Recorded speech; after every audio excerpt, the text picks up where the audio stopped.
नमस्कार दोस्तों, मेरा नाम है विजय कुमार। आप देख रहे हैं कॉमिक्स पिटारा चैनल को। दोस्तों, हम लोग कॉमिक्स पढ़ रहे थे बैद बाकेलाल और इसका पहला और दूसरा पार्ट मैंने अपने चैनल पे अपलोड कर दिया है। पहले और दूसरे पार्ट में मैंने इस कॉमिक्स को 40 पेज तक कवर कर लिया था। अब इस पार्ट में इसके आगे कहानी को शुरू करते हैं। मैं तो गुल्ली डंडा महल में ही खेलूंगा, जैसे आपकी मर्जी बाके चाचा, मुझे क्या। मोहक, गोली को पकड़ो, ये तो बहुत ऊंची है, मैं नहीं पकड़ सकता। गोली सीधी जाकर खिड़की के कांच में जा लगी और कांच टूट गया। बाके चाचा, आपने मेरे खिड़की की कांच तोड़ दिया। बेटे मोहक, अभी तो तू देखता जा कि क्या क्या टूटेगा। क्योंकि अभी तो मैंने गोली डंडा खेलना शुरू किया है। तो फिर पिताश्री के कक्ष में जाकर खेलिए। बाके चाचा को क्या हो गया? ये तो गोली डंडा खेलने के लिए पागल हुए जा रहे हैं। ठीक है मोहक भतीजे, मैं महाराज के कक्ष में खेलने जा रहा हूँ। बाकेलाल अतिशीघ्र महाराज के कक्ष में जा पहुंचा। महाराज आइए गोली डंडा खेलें। बाकेलाल, ये तो बच्चों का खेल है, वैसे भी मैं महारानी से जुए दिखवा रहा हूँ, कल सिर में बड़ी खारिश हो रही थी। तो फिर मेरा खेल देखिए। मुझे डर है कि डंडे की आवाज सुनकर कहीं जुए छिप ना जाए। बाकेलाल को क्या हो गया महाराज? तड़ाक साय। खनाक। महाराज, बाके की गुल्ली ने कीमती फानुस तोड़ दिया। महाराज, जुए कल दिखवा लेना, गुल्ली डंडा खेलने में बहुत मजा आ रहा है। परंतु बाके, तुम छत पर जाकर खेल लो। छत पर मुझे वो मजा थोड़े ही आएगा महाराज जो यहां आ रहा है। महाराज की सबसे प्रिय मूर्ति भी टूट गई। ये मेरे सपनों की रानी की मूर्ति थी। मैं ऐसे ही सुंदर रानी चाहता था, पर मुझे मिली बिल्कुल इसकी उलट रानी। इसलिए मैं इसे देख देख कर ही संतोष संतोष कर लेता था। पर हुन्ना क्यों होगा? बाकेलाल, ये खेल बंद करो, अन्यथा हमसे बुरा कोई ना होगा। तभी वहां प्रवेश किया सेनापति ने। महाराज, वो बाहर आओ। सेनापति, बाकेलाल को पकड़कर बाहर ले जाओ, इसने हमारे कक्ष को गोली डंडे का मैदान समझ लिया है। महारानी, तुम जुए निकालो, पहले बाकेलाल को कक्ष से निकलने दो। तड़ाक! वो मारा। ओह, सेनापति गुल्ली के प्रहार से बेहोश हो गया। वाह, मजा आ रहा है। महाराज बचिए, इस बार गोली सीधी आपकी टांट की ओर आ रही है। मेरी टांट फूटने से बच गई। बाकेलाल, आखिर बाकेलाल को हो क्या गया है? महाराज, आजकल महल में विचित्र प्रकार के रोग फैल रहे हैं, कहीं इसे भी वैसा ही कोई रोग तो नहीं हो गया? मैं तेरी फूं पर राजवैद्य को बुलाता हूं। तेरी फूं की फूं, राजवैद्य को भेजो। मेरी फूं की फूं, मैं राजवैद्य ही बोल रहा हूं, आ रहा हूं। तेरी फूं प्राचीन समय का टेलीफोन, जिस पर हेलो की जगह तेरी फूं कहा जाता है। महाराज, बाकेलाल ने गोली मारकर आपकी मूर्ति भी तोड़ दी थी। ये मूर्ति आपको मृत्यु के बाद श्रद्धांजलि के लिए रखी जानी थी। अब बाद में हम माला किस पर चढ़ाएंगे? मूर्ति तो मैं दूसरी बनवा दूंगा। लो, राजवैद्य आ गया। कक्ष में गीली बूटी की तीव्र गंध फैली है। इसका मतलब बाकेलाल गीली बूटी की चपेट में है। इस रोग में रोगी गुल्ली डंडे से भयानक तोड़फोड़ करता है। ओह, गुल्ली इस अलमारी के नीचे चली गई। राजवैद्य, क्या सोच रहे हो? इस रोग का उपचार क्यों नहीं करते? उपचार की ही तो समस्या है। मेरी वैद्यगिरी की पुस्तक होती तो अभी इलाज कर देता।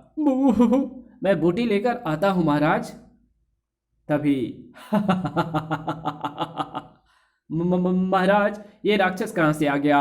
मैं इसके महल में घुस आने की खबर देने ही तो आ रहा था महाराज, परंतु इसे क्या चाहिए? निकल बाहर, अरे बाहर निकल। राजा विक्रम सिंह, मेरे लंबे केस देख रहा है? हमारे यहाँ ऐसी रस्सी होती है। मजाक मत कर राजा, मैं जब परेशान होता हूँ तो मुझे मजाक कराना बिल्कुल पसंद नहीं आता। इस वक्त मुझे मेरे जुओं ने परेशान कर रखा है। अब तक 50 कंघियां तोड़ चुका हूँ, पर जुएं अभी भी सिर में भरी पड़ी हैं। खुजड़ खुजड़। अब तो लीखें भी बहुत हो गई हैं जिनके कारण हर समय सिर में खारिश होती रहती है। जुए पड़ने के डर से कोई राक्षसी मुझे अपने पास नहीं बिठाती। राजा, मैंने सुना है कि तेरी रानी जुए निकालने में माहिर है। मैं इसलिए ही यहाँ आया हूँ। रानी, चल जल्दी कर, मेरी जुए निकाल, नहीं तो मैं तेरे और राजा विक्रम सिंह के सिर में सिर मिलाकर अपने सिर के जुए तुम दोनों के सिर में भर दूंगा। राक्षस भाई, हम शांति प्रिय हैं, पर तुम्हें वादा करना होगा कि जुए निकलवा कर तुम चुपचाप अपने घर वापस लौट जाओगे। ठीक है। रानी, पहले इसी का जुए निकाल दो। मेरे हाथ तलवार पर हैं, ये कोई गड़बड़ करेगा तो मैं इसका सिर ही धड़ से जुदा कर दूंगा। बैठो। रानी ने राक्षस के बालों को छेड़ा ही था कि ये तो बिच्छू है। राक्षस की जूं ऐसे ही होती है। महाराज, मैं इसकी जुए नहीं निकाल सकती, इसके सिर में जुए नहीं बिच्छू पड़े हैं। क्या? बिच्छू? उसी समय मिल गई बाकेलाल की भी गुल्ली और बहुत देर लग गई इसे अलमारी के नीचे से निकालने में। गिल्ली बाकी के हाथ में थमे डंडे से टकराकर उछली और तड़ाक!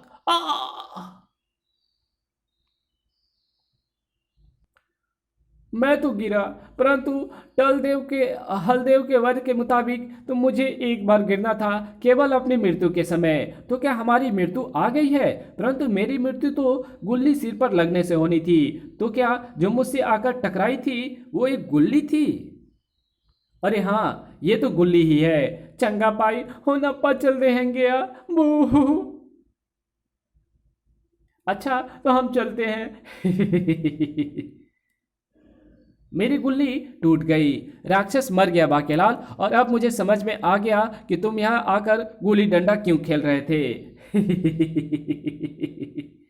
लेकिन अचानक बाकेलाल के जेहन को एक झटका लगा।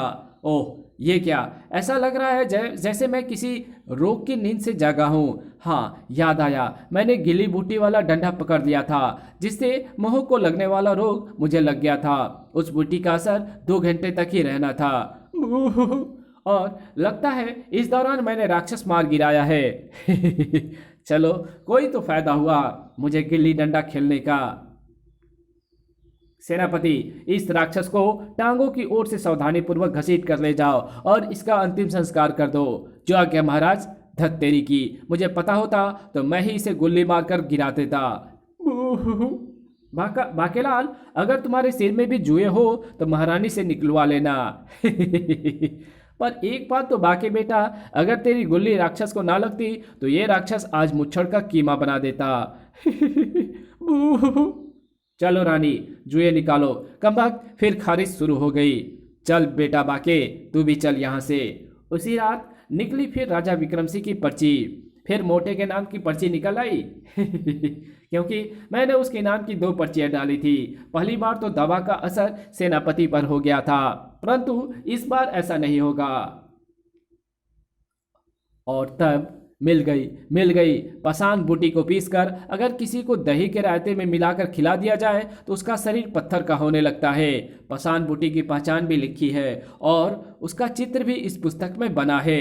अब मैं देखता हूँ इन बूटियों में पाषाण बूटी है या नहीं। अरे, यही तो है पाषाण बूटी। मिल गई। अब इसको पीसकर मैं मुच्छड़ को खिलाकर आता हूँ दही का रायता।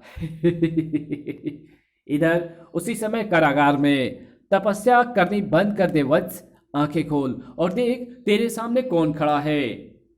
नहीं पहचाना ना? कैसे पहचानेगा? तू मुझे पहली बार ही देख रहा है। मैं ताबड़तोड़ देव हूं जिसकी तू तपस्या कर रहा है। ताबड़तोड़ देव? अगर आप मुझ पर प्रसन्न हैं तो फिर वर देने में विलंब क्यों?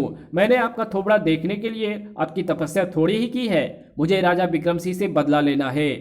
अबे तो खुंदक क्यों रहा है? दे तो रिया हूं वर, वही देने आया हूं। ये ले, मैंने तुझे वर दिया। वर में दिया एक कांच का हथौड़ा। वैसे तो मैं तुझे लोहे का हथौड़ा देता, पर तू जिस बदतमीजी से मेरा साथ बोला है, तेरे लिए यही ठीक है। परंतु अब दोबारा मेरी तपस्या मत करियो, वरना मुंह तोड़ दूंगा। चल फूट यहां से। पर फूटना तो मुझे है, पर मुझे इस हथौड़े का प्रयोग करने के लिए इस कारागार से तो निकालो। तुझे हथौड़ा दे दिया है, अब तो खुद यहाँ से निकल जा। ओह, ये बात। राजा विक्रम सिंह, आ रहा हूं मैं तेरे टुकड़े टुकड़े करने। तड़ाक। अरे, डाकू के पास हथौड़ा कहां से आ गया? पकड़ो उसे, वो फरार हो रहा है। धा, दूर हटो, अब तुम मेरा कुछ नहीं बिगाड़ सकते। अब मैं आजाद होकर राजा की ईंट से ईंट बजा दूंगा। कर। रोको, डाकू मुल्ताना फरार होना चाहता है। आ, तड़ाक, आ, मेरे हथौड़े से टकराने चले थे। जबकि इधर महल में भी हंगामा मचा था। बाकेलाल, तुम कहाँ हो? मैं तो यही हूं महारानी, पर क्या हुआ? मोटा पत्थर का बन गया होगा। बाकेलाल, जल्दी चलो, वो देखो महाराज को क्या हो गया। अरे, महाराज तो पत्थर के हो गए। हुनप्पा दे क्यों बाकेलाल? तभी सेनापति भी वहां पहुंचा। महाराज को क्या हुआ? महाराज मूर्ति बन गए। ओह, अब तो इन्हें स्थापित करना होगा। मैं जगह देखकर मूर्ति प्रतिष्ठा समारोह का आयोजन करके आता हूँ। पर हुन मेरा क्यों हूँ बाकेलाल? आप तो ऐसे रो रही हैं महाराज, आप तो ऐसे रो रही हैं महारानी जी, जैसे कि महाराज मर गए हो। अरे, ये पत्थर की मूर्ति बनकर हमारे साथ तो रहेंगी ही। मैं मूर्ति को सिंहासन के पीछे प्रतिष्ठित करवाऊंगा, ताकि महाराज का आशीर्वाद मुझे हर वक्त मिलता रहे और मैं राजकाज ठीक से चलाता रहूं। इधर सेनापति इधर सेनापति अभी बाहर ही निकला था कि, ओह सेनापति, तू? राजा विक्रम सिंह, कहाँ है सेनापति? मुल्ताना डाकू, तेरे हाथ में क्या है? कांच का हथौड़ा, जिसे मैं कुछ भी फोड़ सकता हूं। मुझे भी? हाँ, तुझे भी। देख इसकी ताकत। तड़ाक। अरे, कहाँ गया सेनापति? डर कर भाग गया होगा। हाय महाराज, हुनप्पा दे क्यों? उस कक्ष में रोने धोने की आवाजें आ रही है। शायद महाराज उधर ही हैं। ओह, मेरा संदेश ठीक निकला, वो रहा महाराज। राजा विक्रम सिंह, कमबख्त, मैं आ गया बदला लेने। पहचान लिया ना मुझे, डाकू मुल्ताना को? तुम दोनों बाजू हो जाओ, क्योंकि अब जादू के हथौड़े की एक ही चोट से मैं मोटे का काम तमाम कर दूंगा। और तड़ाक। मगर ये क्या? अरे, मेरा हथौड़ा कैसे टूट गया? उधर उठ बैठा विक्रम सिंह भी। बाकेलाल, इसके हथौड़े की चोट से मैं ठीक हो गया। तब तक चीख पड़ी थी रानी स्वर्णलता। बाकेलाल, पकड़ लो इसे और इसकी खूब पिटाई लगाओ। तड़ाक। ये तो जूता खाने लायक ही है। कमबख्त, इसी वक्त आना था तुझे, जब मैंने उसे पत्थर का बना दिया था। पहले आकर हथौड़ा क्यों नहीं मारा उसे? गुर्र। पर मोटा ठीक कैसे हो गया? जवाब डाकू मुल्ताना को तोड़देव द्वारा मिल रहा था। मुल्ताना डाकू, तूने मेरे साथ बदतमीजी की थी, इसलिए मैंने तुझे ये बात नहीं बताई कि किसी राजा की मूर्ति पर यह हथौड़ा न चलाइयो, वरना राजा पर से पत्थर का असर जाता रहेगा और वो 6 माह तक कभी रोगग्रस्त भी नहीं होगा और तेरा हथौड़ा भी टूट जाएगा। अब ले मजे। मैं तो चला। तब तक सेनापति सैनिकों को लेकर आ गया। मैं सैनिकों को लेने गया था। पकड़ लो इस बदमाश को।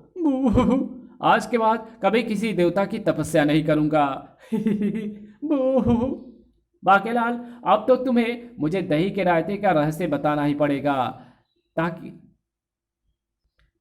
भोजन का समय ना होने पर भी तुमने मुझे रायता पीने पर विवश क्यों किया? मरता क्या ना करता। बाके को अपनी जान बचाने के लिए झूठ का सहारा लेना ही पड़ा। इसलिए ही तो महाराज, इसलिए ही तो दही खिलाई थी, क्योंकि उसमें मैंने पसान बूटी मिला दी थी, जिससे आप पत्थर के हो गए थे।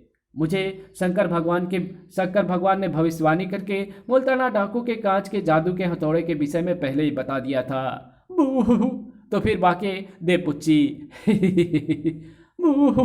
अगर मुझे पता होता कि डाकू हथौड़े से मोटे का काम तमाम करने आ रहा है, तो फिर मैं मोटे को पसान बूटी क्यों खिलाता?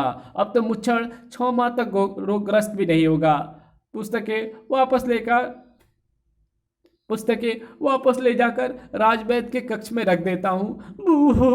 इसी के साथ ये कहानी यहीं खत्म होती है। तो मिलेंगे आपसे एक और नई कॉमिक्स में, तब तक के लिए बाय। वीडियो अच्छी लगी तो इस वीडियो को लाइक कर देना, चैनल पे पहली बार आए हो तो चैनल को सब्सक्राइब कर बेल आइकन को जरूर प्रेस कर देना, और जहां इस वीडियो की जरूरत हो वहां इसको शेयर जरूर कर देना। Thanks for watching my videos. और मेरे दूसरे चैनल डिवाइन टेक्नोलॉजी और टॉप 10 पिटारा को ज़रूर से सब्सक्राइब कर देना। उस पर मैंने काफ़ी सारी वीडियोज़ को अपलोड किया है, तो प्लीज़ उनकी वीडियोस को देखना और ज़्यादा से ज़्यादा शेयर कर देना जहाँ इसकी ज़रूरत होगी। ओके, और वो सभी वीडियो जेन्युइन है तो प्लीज़ जा करके देखो। Thanks for watching my videos.